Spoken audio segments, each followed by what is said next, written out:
So we are live on Facebook. If you would prefer not to be seen on Facebook, I would recommend turning your camera off unless you're part of the panel, because that wouldn't really work too well. I mean, you can if you need to, but I hope you'll keep it on. So I am Stole my joke, Megan. Sorry, Jeff. I'm Dr. Megan Miller, and this is our difficult discussion that we have every month. I am going to do our little introduction of what difficult discussions are, and then each of the panelists are going to introduce themselves.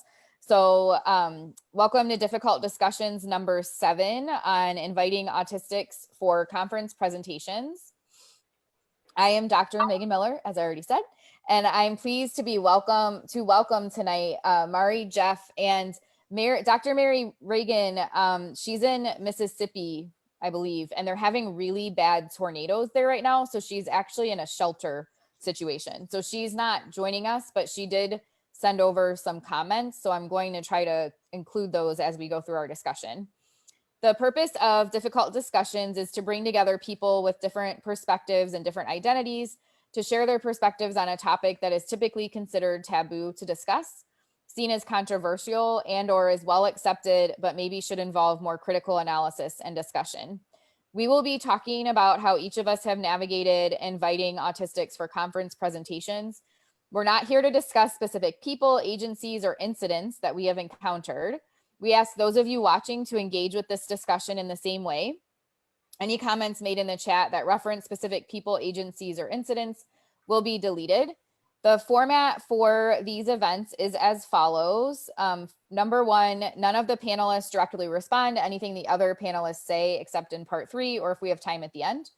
2, part 1 is each person will briefly share any identities they are comfortable sharing and indicate what they want to discuss, why they wanted to discuss this topic. Part 2, each person will provide about a 5 to 10 minute explanation of their history and perspectives with the topic. Part 3, each panelist will briefly reflect on one thing said by one of the panelists to share an aha moment or something they hadn't considered before. Part 4, each panelist will share a closing thought about the topic. This might be an action item or a key point they want listeners to carry with them. The views and opinions expressed in this difficult discussions video are those of each individual person and do not necessarily reflect the official policy or position of any affiliated company or professional organization. Thank you to everyone who is joining us for this live discussion. Please remember that each of the individuals sharing within this discussion are sharing their own personal stories and perspectives.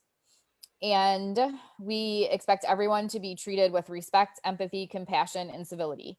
We will do our best to monitor the chat, and anyone who is engaging in a manner that is not respectful of the discussion, that does not demonstrate a commitment to listening to learn, sharing perspectives, and or is focused on making people wrong, will be removed from the chat. So welcome to our panelists tonight. I will do my introduction and Mary's real quick. I'm just going to pretend to be her, and then Mari or Jeff, you all can introduce yourselves. So I'm Megan. Question number 1 is to share any identities that we would like to share and why we wanted to discuss this topic. So I give pretty much the same introduction every time. I'm a cisgender woman, white, neurotypical, heterosexual mother of a 5-year-old, and I'm a behavior analyst. This topic for me, it was actually suggested by one of the panelists, and I was really on board with discussing it for a couple of reasons. One, a lot of people are planning conferences right now, so I thought this would be a good time to explore, what are some considerations we should be making around this. And 2, I don't plan a ton of conferences. I do a lot of professional development events, but I'm not involved in like a state organization or anything like that right now. But I have had opportunities where I'm either invited to present or we're planning, like a one-day conference-y type event for some of our professional development. So for me, it's really a learning experience, an opportunity to get to hear some perspectives on like what are some things we should be considering and maybe some do's and don'ts. I don't have as much to share on this particular topic as some of the previous ones. Mary, if she were here, would say that she is a cisgender woman, white, neurotypical, heterosexual, and a behavior analyst, and her pronouns are she, her, and hers.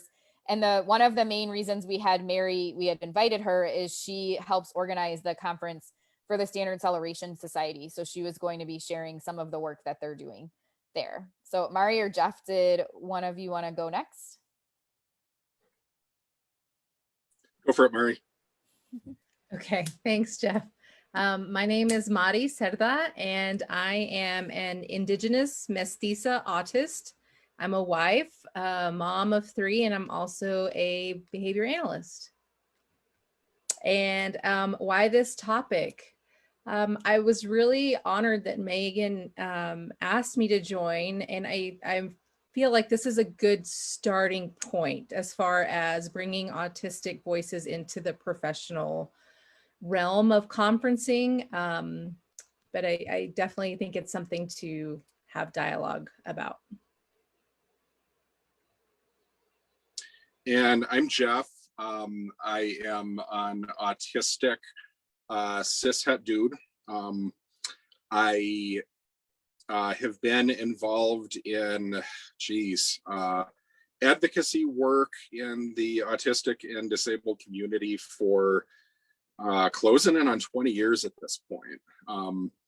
And as why I wanted to speak on this conversation is I wanted to, it was really important to me that we set people up that, you know, as we platform and elevate voices, set them up to not make the same mistakes that a lot of people get set up for. Just with stuff about telling people stories and being heard and being valued. So we'll definitely get into more of that.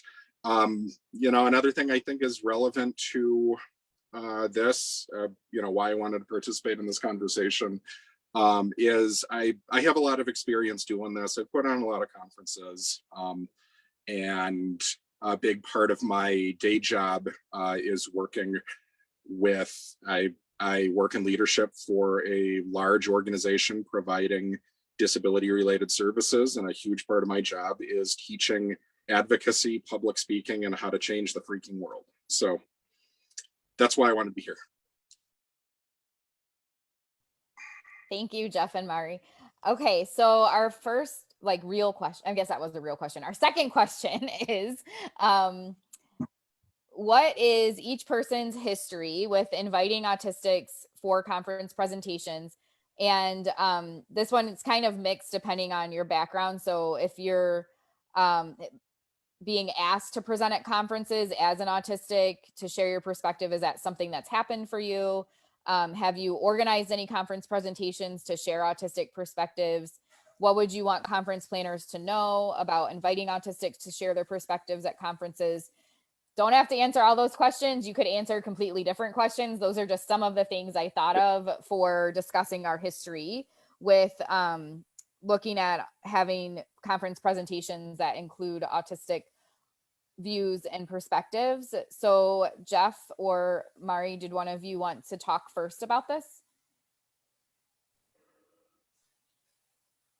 Are we flipping a virtual coin? What do you think? Sorry, I was actually trying to find my cursor, like it disappeared and I could not. I love when that happens. So it was like a brief moment of anxiety. I'm good with either one. Jeff, I'm happy to start if that works. Go for it. So I have not really had a lot of experience putting on conferences. Really more my role has been in presenting. But interestingly, I've never been asked to present with the intended purpose of providing my autistic perspective. I will kind of give a little background. I was late diagnosed right after college. And so I have not always been very open as far as self-disclosing that, especially right now, finishing up my PhD. I'm doctoral candidate status, and my committee has no idea. I mean, they might now. I don't know if they're even watching. But I hesitate because I've made it this far. That's kind of been my mindset. And so I'm looking at it more of, I would urge caution because I have experienced you know, that kind of that academia world that goes into conferences, and having experienced even just like the racism and the sexism, and not even directly experiencing maybe the ableism because they weren't aware.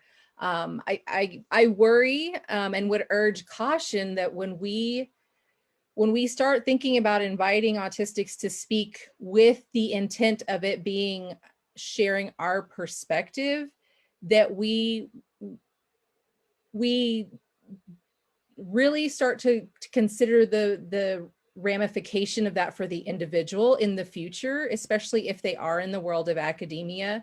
And then, you know, how do you plan for participants listening to that to kind of regulate and monitor? And I don't want to say tone police, but it shouldn't become a forum for debate or even attacking this perspective. And I would worry because you have one minority voice, one marginalized voice in a room full of people. And I've seen how a room full of people can even attack some of our more prominent analysts in the field. And, you know, I don't want it to become a throwing people to the wolves kind of situation. And then it for me speaks to an even greater issue of that's a start, that we're including autistic voices at conferences. But I would hope that we continue and move beyond that to let's include autistics in the actual research that's being presented at this conference. You know, let's get them involved in the world of academia in some productive way, if we're really truly being honest about learning from this community. You know, I don't want it to look performative. You know, I don't want it to be a, well, okay, we checked this off the box, we got our token Audi and we're good to go, you know. And then also the analysts that come out of these universities that you know, and I'm not speaking ill, but just the things that you experience as a student in some of these universities, especially if you are from a marginalized group. Some of the analysts that come out of these universities are not very open to their thoughts and perspectives being challenged. And I don't know how, you know, conference planners would navigate that, and allowing a space for philosophy of thought and diversity of thought, and it maintaining a positive perspective and outlook, you know, and not becoming something that becomes a traumatic experience for the individual. But I would personally be nervous based on just my own experiences to share my perspective on that type of platform. Thank you so much for sharing. That is such great insights, especially with that current student, doctoral student viewpoint and perspective. I think a lot of us kind of forget what it was like to be a grad student if we've been out of school for a little bit too. So that was helpful to hear. Jeff, do you want to go next, or do you want me to read Mary's comments first? I'll jump in here. Okay. So I wanted to lead into this conversation about sharing a little bit of my personal experience with getting into public speaking. And this happened, 20 years ago. An adult autistic person was kind of a novelty. There simply were not many of us out there. And so as soon as I started really engaging with that identity, people wanted me to speak all over town. And I was more than happy to do it. It felt very validating. But the first thing that happened is, one of the things I found is that people only really wanted me to talk about how bad my life was, and didn't really have any interest in me talking about ways to make that better or being involved in the conversation, other than just being the person that would be the curiosity. And like so many things, there's actually a phrase that was coined to describe this phenomenon, and it's called self-narrating zoo exhibit. And Jim Sinclair, who if there is any disabled advocate that I would just give any, meet my hero, Jim would be that person. He has written so many tremendous things that have just given me words to really think through what I'm feeling. And that was one of the phrases he came up with, being a self-narrating zoo exhibit. And I'll tell, like, the best example of what a self-narrating zoo exhibit is, that I have personally is, a couple of years in of doing public speaking gigs, I'm kind of shifting from just, hi, I'm Jeff, I'm autistic, and this is my life, to really getting into, taking on some of these bigger challenges. So I presented at a statewide conference for educators. There was several hundred people in the room, full of teachers and psychologists and yes, BCBAs, and presented for a solid hour and 15 minutes and effective transition supports for employment, talking about navigating ADA, what somebody's rights are, how to request effective accommodations, how to get those accommodations enforced, and how to know the letter of the law to be able to quote chapter and verse of what reasonable accommodation under the law gets you. And, to be frank, I kicked ass at that presentation. And so the last 15 minutes are for questions, and open the floor up for questions. And the first question was, hey, so what legal and illegal drugs have you taken, and which ones of them helped your autism? And the second question was somewhat on topic. The third question was, hey, do you have sex? And the fourth question was something about, it was about, can you talk about how you toileted as a kid? So that is an example of people expecting you to be a self-narrating zoo exhibit. You're not there to talk about your expertise, your profession, your knowledge. You are there to answer invasive questions. And so, a lot of people in this audience were very confused that I was actually presenting on a topic and not doing that. So, I'm going to read a quotation about kind of what Jim Sinclair and a few other people have said about being a self-narrating zoo exhibit. One of the most common reactions to an autistic person is to ask questions about autism, including extremely personal questions. While most of us understand this reaction, we also perceive it as treating an autistic person not as a person, but as a dehumanized information source or a walking Audi textbook. It is not the curiosity that most autistic people object to. It is the expectation that we are obligated to answer and the constant and sometimes impossible nature of the questioning. Autistic people have lamented the tendencies for others to interrupt our discussions of human rights or other political topics in order to ask us about toilet training or sexual histories. Check both boxes in one presentation, in my case. This aspect of the self-narrating zoo exhibit phenomenon has caused many autistics to give up mentioning our autism altogether in some contexts to avoid the inevitable barrage of questions. Sometimes it is easier for us to be heard if we don't actually disclose that the reason we know all this stuff is that we're autistic. So if there's one thing you take away from this conversation, please take that away.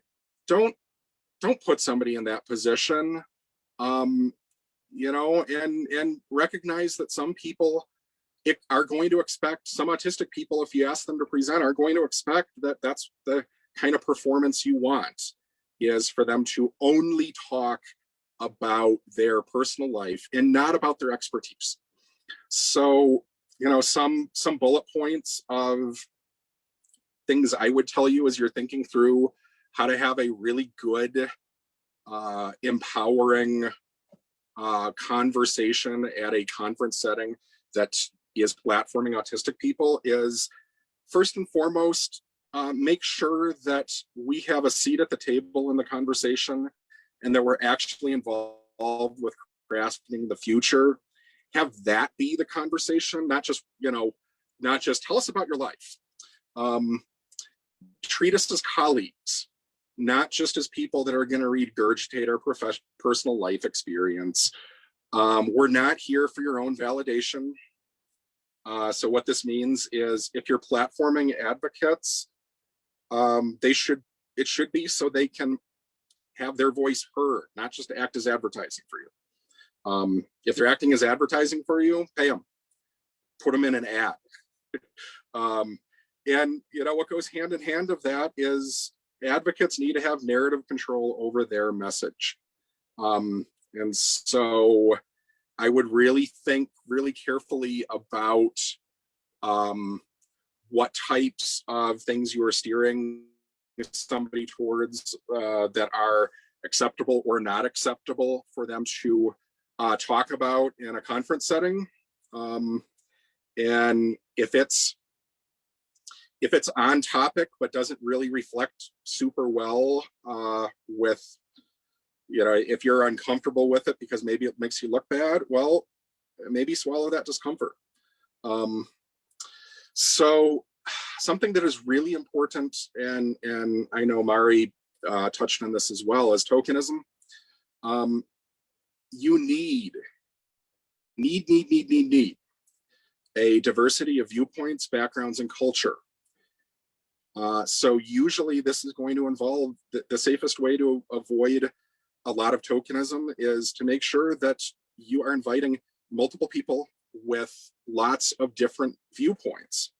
That said, those viewpoints should be generally reflecting the majority opinions and viewpoints of the community at large. So an example I give is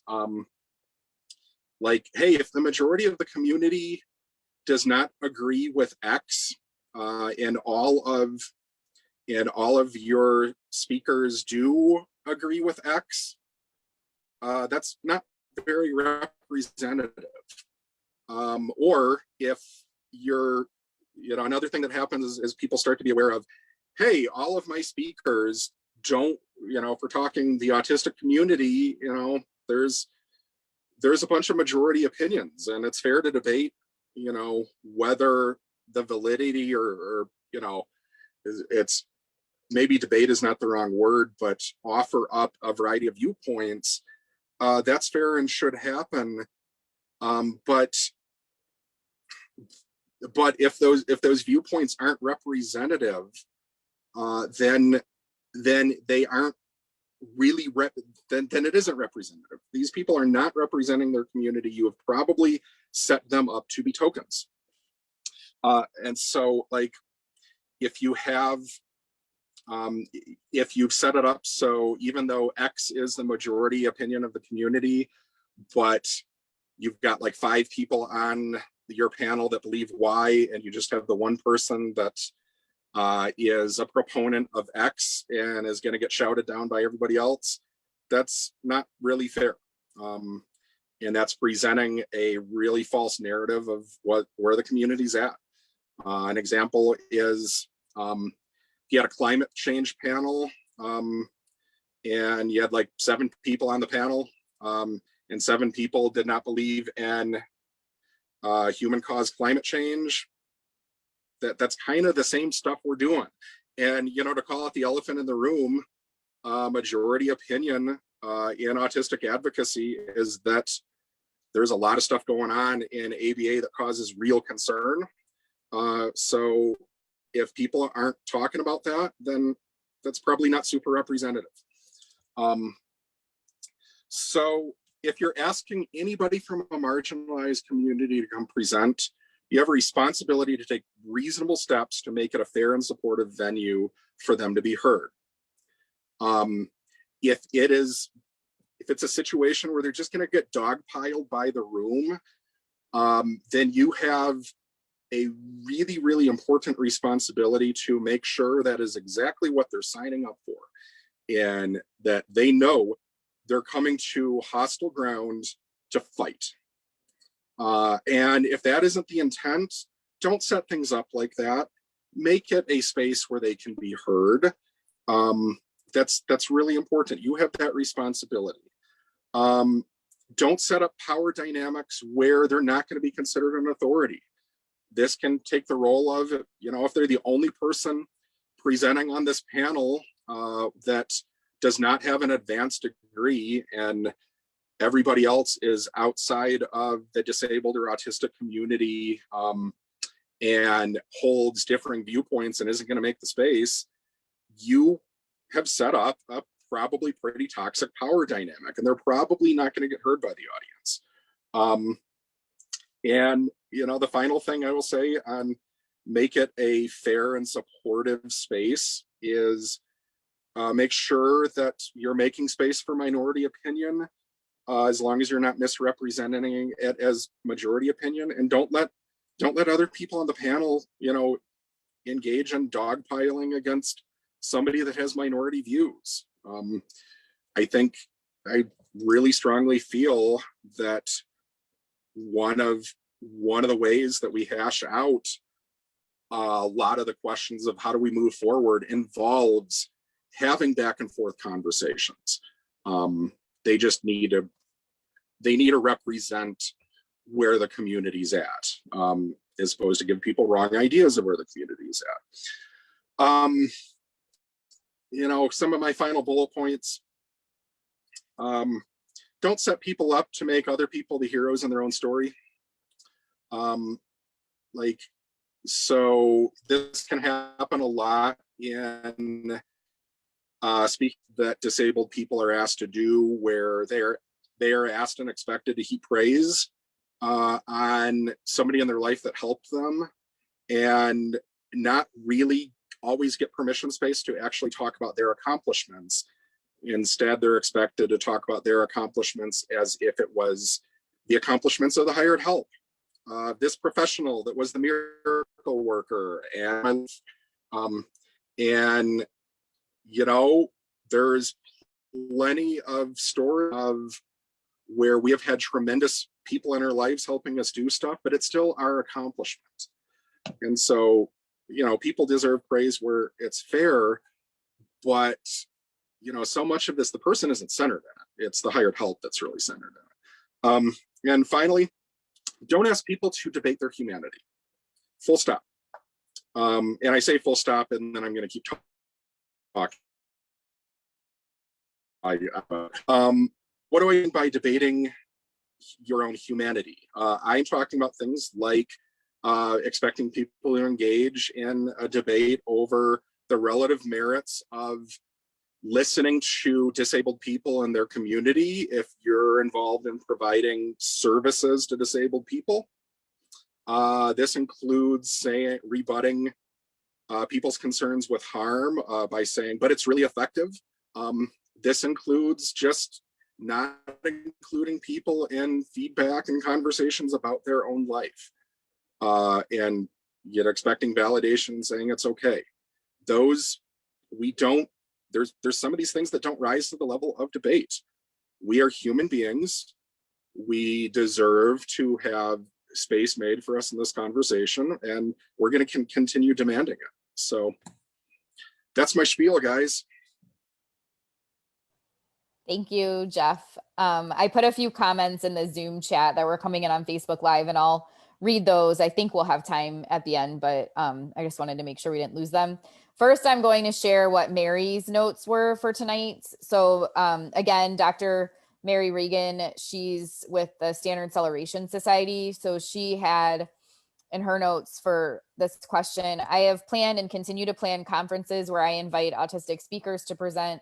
The first conference I planned where I invited an autistic to speak, the topic was part of a broader social issue. I thought it was important to have their perspective on that issue.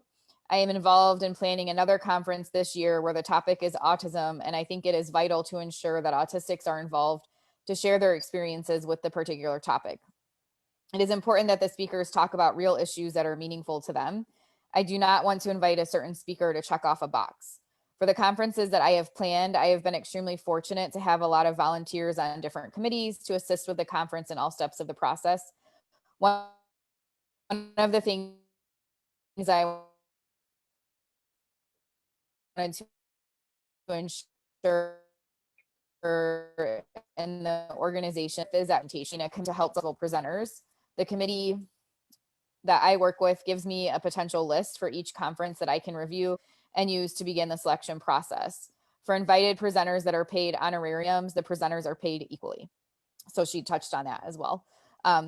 For my answer to this question, for the history piece of it, I haven't had much of a history yet of inviting autistics for conference presentations.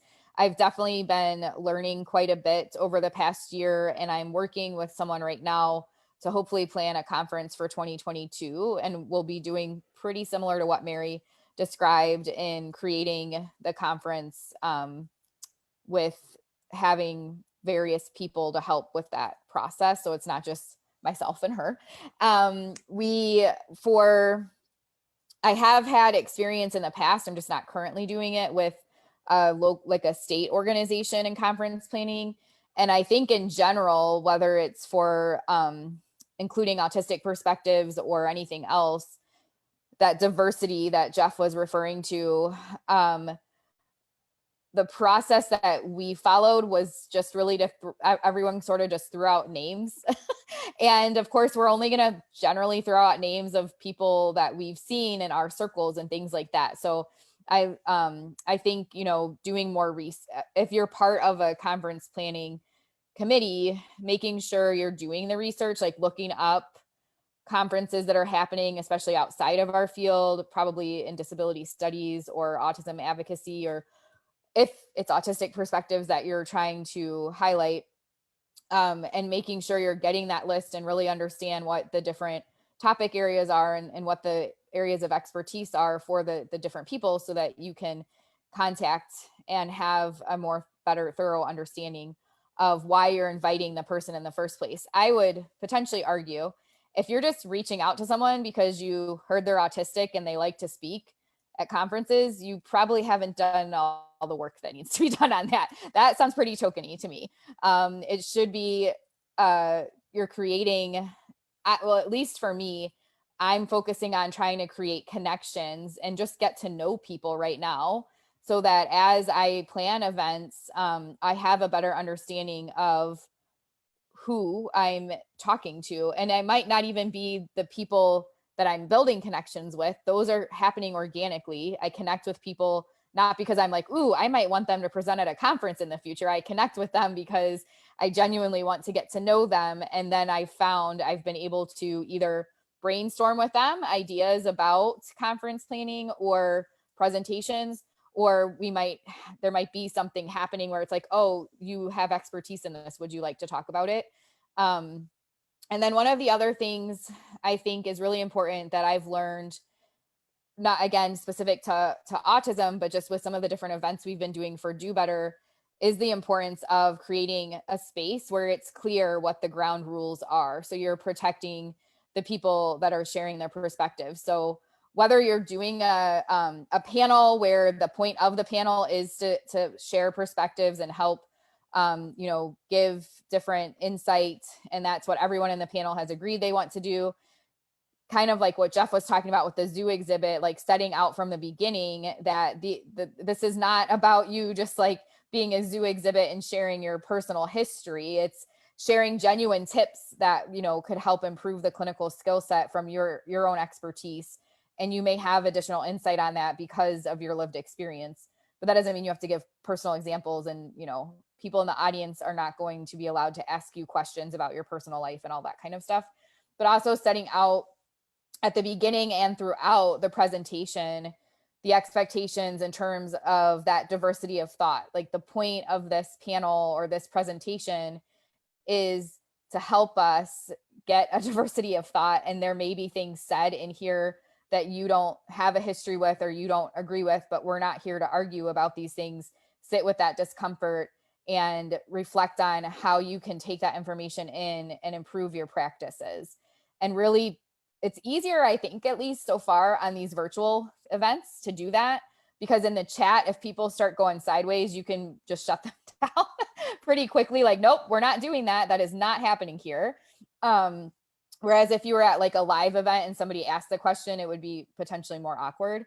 But you have to be committed to doing that. So like we were kind of planning a little bit before this, and I'm potentially presenting at a conference in the fall, and I will be presenting and chairing. It's kind of a panel-y type thing. And so I've got a committed action that I will be making sure that we're all working together to present the panel in the way that everyone wants to present it, and that the audience understands that the purpose is not to engage in debate or argument, just like we do with these difficult discussions, right? And so if someone were to try to go down that route, I would be prepared.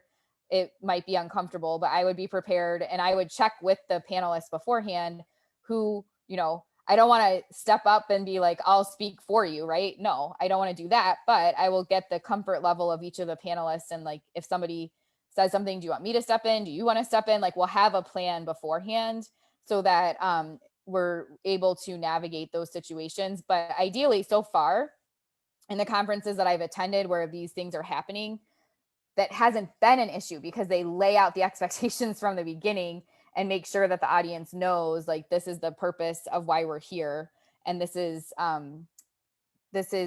for everyone to hear different perspectives. The last thing, and this kind of goes in the tokeny piece as well,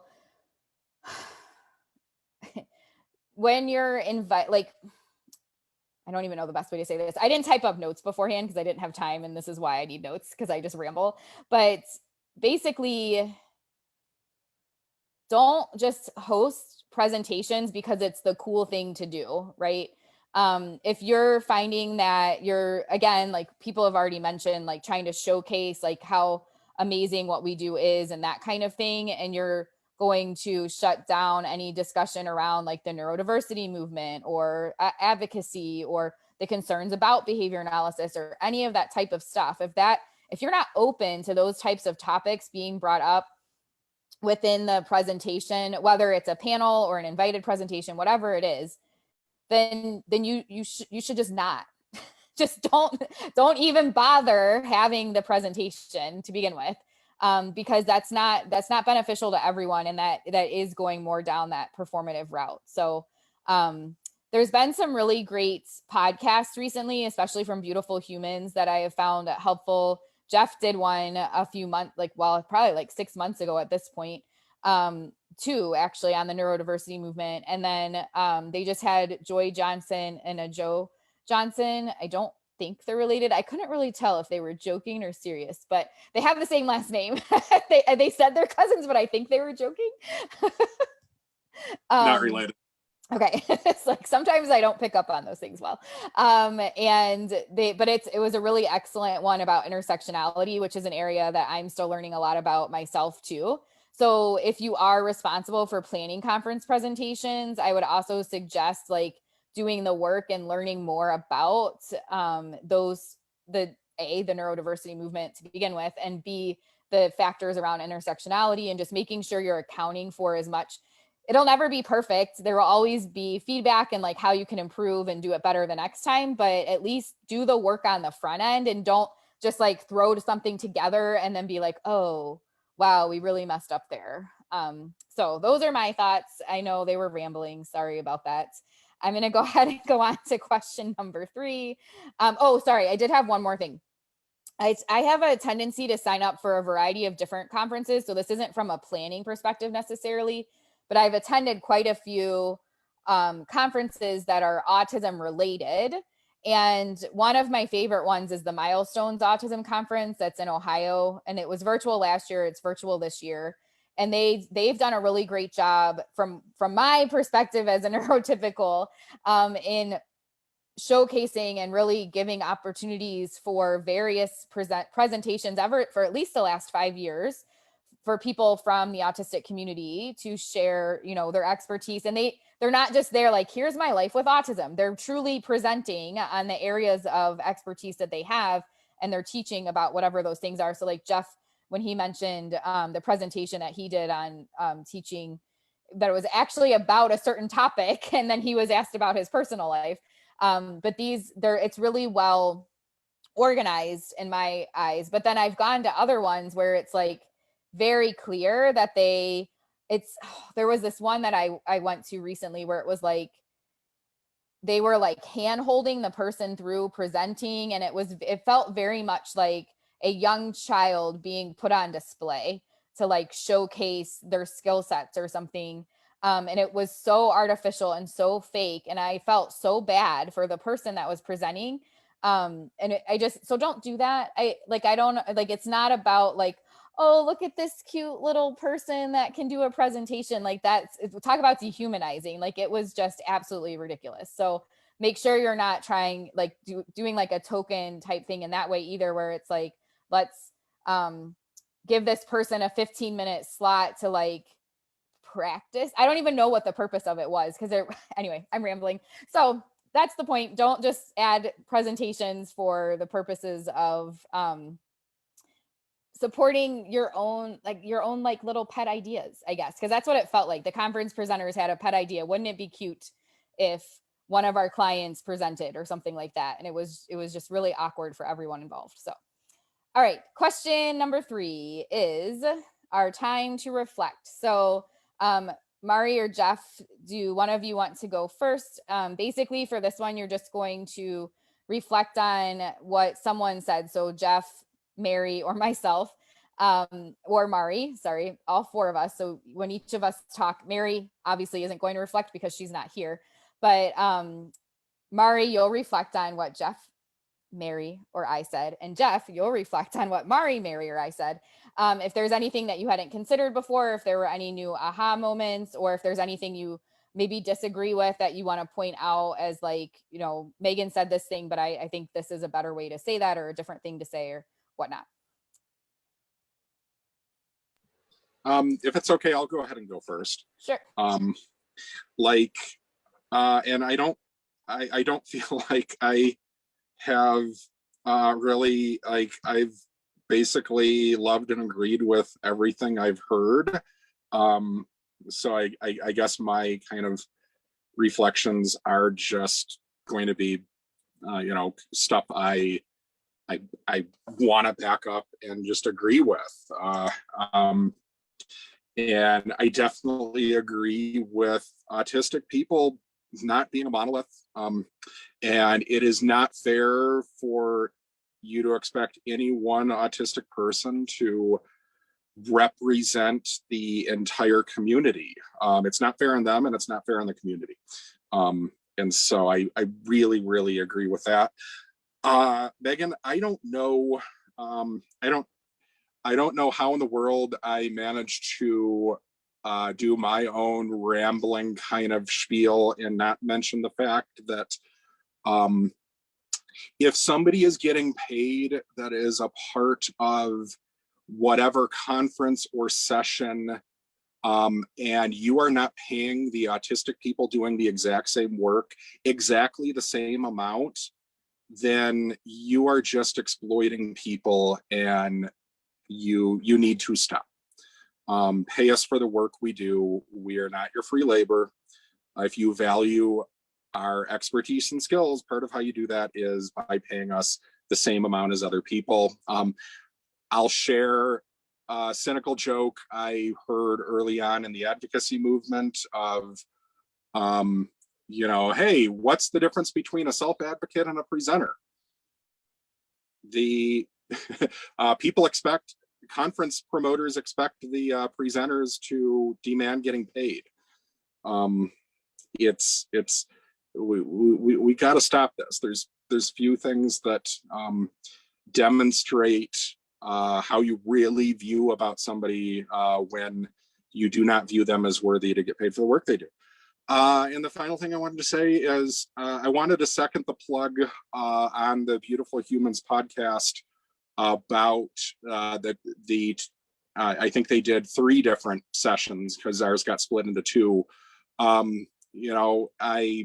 I loved that they gave us the opportunity to talk on those issues, And it is really important that you listen to the one that, they put together with Joy Johnson, including the parts that involve criticism of me. I will own it. This is a conversation where we have all got to do better with. And so I just wanted to second that.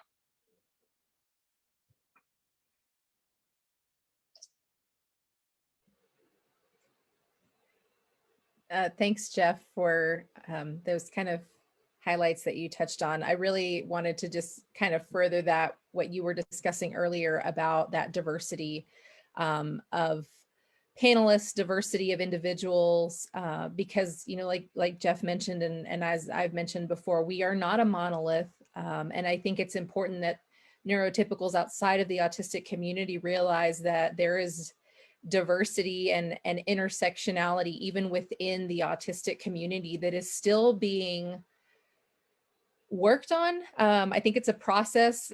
It's kind of something that Jeff and I have had the I guess pleasure of getting to experience on some social media platforms, because there are not very many people like me, being Indigenous and being autistic and being an analyst, a behavior analyst. So sometimes I even step into those spaces and feel kind of like a doubly marginalized person. And so I have to be very careful, even in my own community, whether it's the autistic community or the ABA community, because there are times when my culture has me not necessarily agreeing with either group.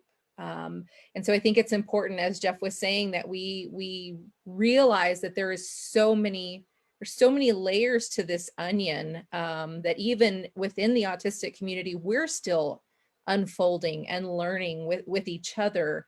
And so it's kind of hard sometimes for me to step out and try to teach or advocate to the neurotypical world, because I'm in this world trying to, we're trying to figure it out for ourselves in our own community. So I really appreciate that Jeff kind of touched on that. And then I guess if I could make a suggestion is, for those of you planning conferences, be aware of who else you're inviting. Be aware if these presenters may actually be kind of like oil and water for the autistic individuals that you're also inviting. Presenters represent to the public the notion that a conference may align or agree with what is being shared. And so if there are some topics that are deeply traumatic to autistics, and this idea of being invited to the same space where there will also be people who continue to promote or perpetuate harmful practices, you want to be aware that that's in the very least insulting, if not traumatic. So I think there needs to be an awareness of who you're inviting when you have these conferences. It's kind of like, if you have a family reunion, you're probably going to make sure that you don't invite the two aunts that really hate each other, or you're going to find some way around this, because you don't want to set these individuals up for having to maybe accidentally walk into a session that's talking about a very controversial topic.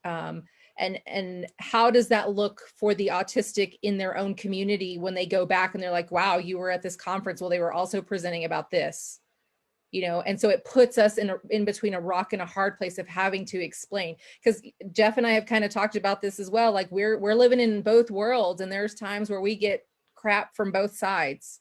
And so, it's just a tightrope that we are walking, and wanting to continue to educate and keep this dialogue open, no matter how difficult it is. So don't put us in those positions where we have to basically tell our own community, look, I didn't betray you. I'm not, contradicting myself. So that's just something I would just kind of throw in there. And then Megan, I've always appreciated your work.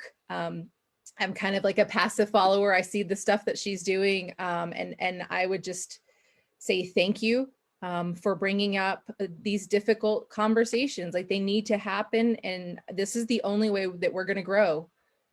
So I really appreciate that. Can I say something real quick? Yes. Is that allowed? Yeah. Is that the rules?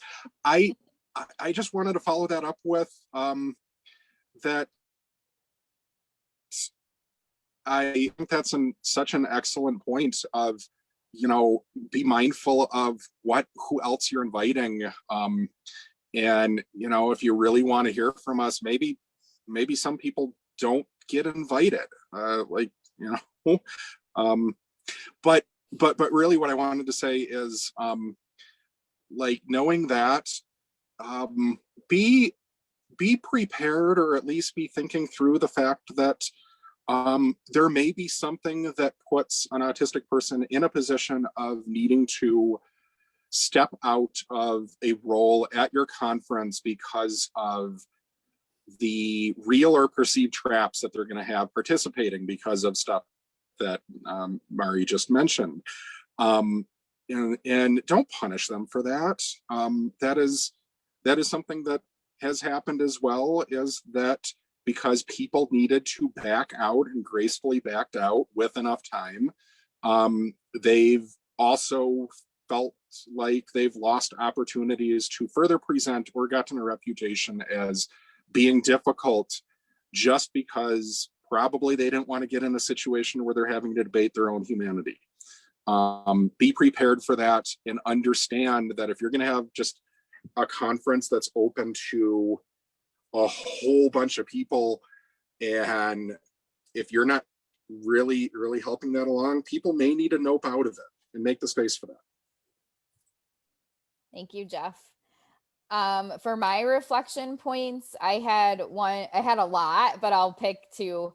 So one was with when Mari was first presenting and talking about the graduate school experience. Just a lot kind of came up for me there of things I would not have considered in organizing a presentation that was really helpful to hear, especially, the concern about so it's interesting because I actually experienced some of the same things that you were talking about, but for different reasons, because when I was getting my doctorate, I didn't fall in line with what most graduate students would do. So like I already had a career, I already was presenting at conferences, I already knew people. So I didn't do like the same thing all the other students were doing when we would go to conferences and stuff. And just for that, just because I had my own people that I was hanging out with, I got shit on. Like, where have you been? Why are you not with our, whatever? And it was like really, really stressful. And that was a very minor thing. And that was stressful for me. So I can only imagine the crap you would have to deal with if you were put in a position to present at a conference and share truthfully and honestly and openly and authentically your perspectives on our science and the things that need to improve and change and all of that kind of stuff, like how that could really interfere with the rest of your academic career. So we definitely need to be mindful of that. And I can't believe that didn't come up for me until you said it. So thank you for that. And then with Jeff, also same thing, like I was just trying to think about like, these are the things I need to make sure I'm incorporating when I plan future events. So it's just wild to me, the idea that you were presenting on an actual topic and then people were asking you very personal questions about your life. So that just, made it clear to me that if I am organizing a conference, and I hope it was clear for everyone else, that like you would, as a conference organizer, set those ground rules with everyone ahead of time. Like this, okay, the floor is open for questions about this topic, not the personal life of the presenter. And I was just trying to think about like, I've presented, I don't know, hundreds of times at this point, and I don't think anyone's ever asked me about my personal life, like whether or not I've taken drugs or have sex. So it's just like, what? Well, have you ever given a professional conference and had just random comments about how nice your outfit is? Because that's probably in the same universe of, yeah, I have had that, but I think it was more we're talking like, about a lack like of respect. Dress. Yeah. Mm-hmm. Yeah. So okay, so last question is sorry, Carrie said in the Facebook chat, Megan didn't fall in line. What? I can't believe it. The last question is just like if there's any action items or take home points that you want to share. Before we do those, real quick, I did want to just share a couple of the Facebook comments. So Sarah really likes the stretchy thing that you had, Mari. And Kim said, Jeff, all of this is so very helpful. These things you're mentioning are being done and really need to be looked at and closely and modified. Your points are great. And I just want to make sure that, like, if you're listening to this and you're planning a conference, that you're picking up, or even if you may in the future be planning a conference, that you're really picking up the different points that Jeff and Mari were making about things that need to be considered. And Carrie also said, excellent point about recognizing the dynamics. That's when they were talking about like the different power dynamics that might exist. So there's been lots of other great comments on Facebook Live. So feel free afterwards to go check out the feed and see those comments. I just don't have time to read them all. So Jeff or Mari, do one of you want to go first in sharing any action items or take home points? I guess I'm going to totally like violate the whole behavioral principles and tell you what not to do. A non-behavior. Don't invite us or any other marginalized groups to conferences or to be part of committees that are supposedly representing us, or to join faculty, or to join your team or your clinic if you are truly not ready to listen, to understand, and you're not prepared to put in the work involved in changing our field's current direction and agenda. Just don't. If you're not ready for it, don't do it. We're not a token to be sitting on a board or to be sitting in a faculty meeting with no real voice. And if you know a few of us Audis, we tend to be very blunt, very honest, and just kind of say it like it is. So if you're not ready for those conversations and for that growth to happen, please don't ask us. Yeah, and if you are asking us, don't be surprised. If you're asking us to participate and you want performative participation that makes you feel good and not our actual opinion and expertise, don't be surprised when we burn the room down. We can do that. You know, I think one of the strengths that we have is that an unfortunate reality of our lives is we've lived lifetimes of having most people we interact with not super like us. Not being liked, unfortunately, tends to be an uncomfortable space for us. And so, you know, mess with us at your peril. That sounds uplifting in a way to end a conversation like this, right? But you know, I will say just the time to platform and listen to and incorporate and build in at a ground level autistic and disabled feedback into the services that are provided is 300 years ago. The second best time is now. So go do it. Make you ask yourself, who is missing from the room here and why are they missing? And take steps to correct that.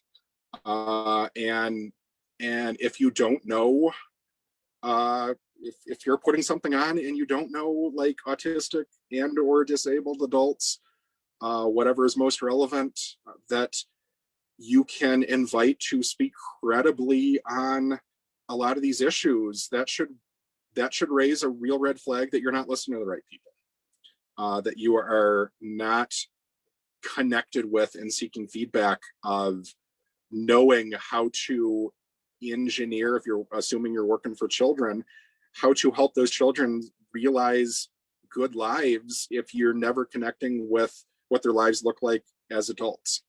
So just that could be a gut check if you're finding, I really want to invite autistic people to my conference and I have no idea how to do that because I don't know any. Well, start with that first. Excellent, and thanks so much. Points. Yes, thank you, Jeff. Those were all great.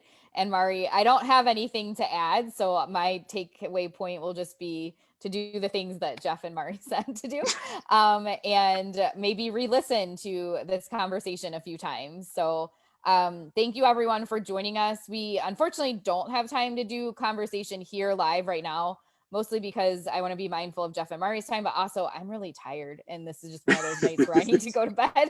So for those of you who are in the collective though, I will make a post about this, a thread tomorrow, in case anyone wants to, if you have any questions or thoughts that you want to share, and we can continue the conversation there. Very, very appreciative for Jeff and Mari for participating tonight and helping us all learn how to navigate these things better. And hopefully this was helpful for everyone that is currently or will in the future be planning to host conferences and, looking at how they can incorporate these types of presentations. Thanks, everyone. Have a good night. Thank you.